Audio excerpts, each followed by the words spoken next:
Theodor Wiesengrund Adorno was born in Frankfurt in 1903 into a wealthy and cultured family.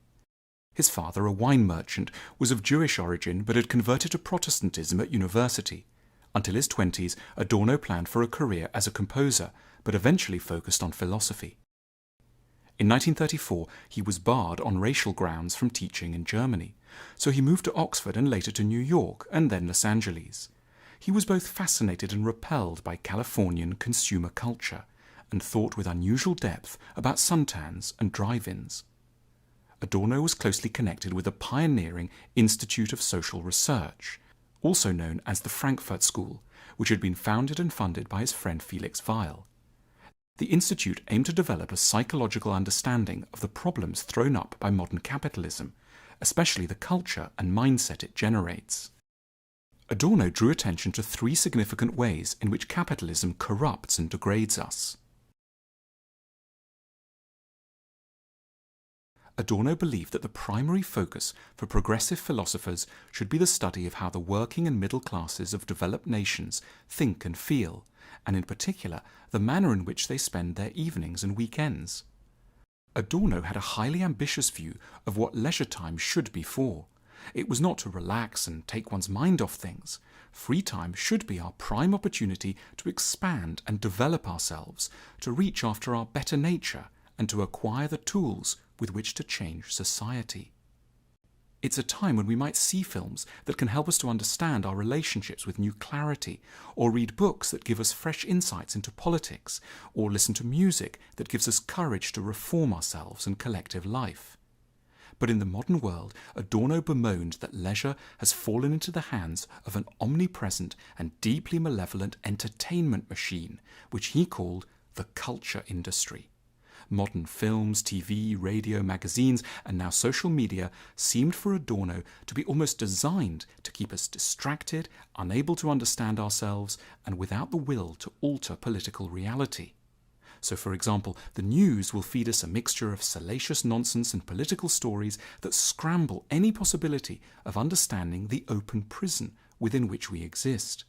The cinema shows us the adventures of an alien invasion, while the real calamities of our world go unattended.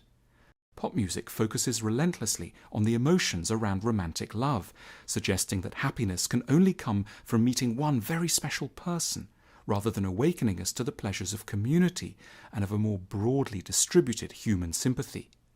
We wander through museum galleries, privately unsure what they really mean and why we should care. The culture industry likes to keep us like that, distracted, pliant, confused, and a bit intimidated.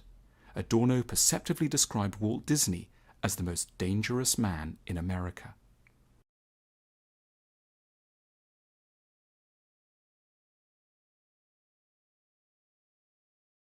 Because of the huge range of consumer goods available in modern capitalism, we naturally suppose that everything we could possibly want is available.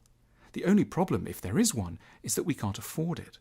But Adorno pointed out that our real wants are carefully shielded from us by capitalist industry, so that we end up forgetting what it is we truly need and settle instead for desires manufactured for us by corporations without any interest in our true welfare.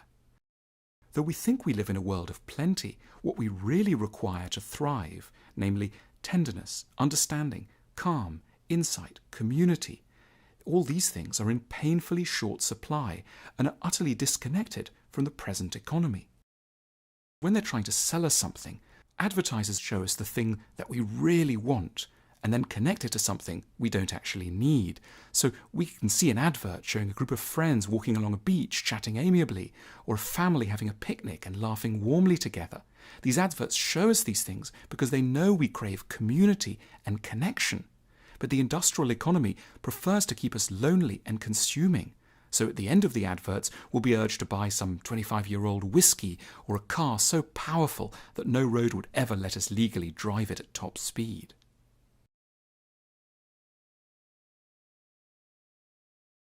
Adorno was writing at the dawn of the age of the psychological questionnaire. These were widely in use in the United States, where they were measuring consumer attitudes and commercial behavior. Adorno was intrigued by the underlying concept of the questionnaire, and so, together with colleagues, devoted himself to designing a rather different kind of questionnaire, one designed to spot fascists. The questionnaire that he designed asked contributors to assess their level of agreement with statements like, "Obedience and respect for authority are the most important virtues children should learn," and "If people would talk less and work more, everybody would be better off," and "When a person has a problem or worry, it's best for him not to think about it, but to keep busy with more cheerful things." Given the traumas Germany had just been through, it's no surprise that Adorno gave his questionnaire and what he called the F scale, fascist scale, such attention. His team even sent the F scale to every school in West Germany. But a more widely applicable lesson to be drawn from this experiment is that psychology comes ahead of politics. Long before someone is racist, homophobic, or authoritarian, they are, Adorno skillfully suggested, likely to be suffering from psychological frailties and immaturities, which it's the task of a good society to get better at spotting and responding to. Rather than leaving problems to fester so long that there's eventually no way to deal with them other than through force, we should learn to understand the psychology of everyday insanity from the earliest moments. Adorno was a left-wing thinker who recognized that the primary obstacles to social progress are cultural and psychological rather than narrowly political or economic. We already have the money, the resources, the time and the skills to make sure that everyone can sleep in a house, stop destroying the planet, is given a fulfilling job and feel supported by the community. So the reason why we continue to suffer and hurt one another is first and foremost because our minds are sick.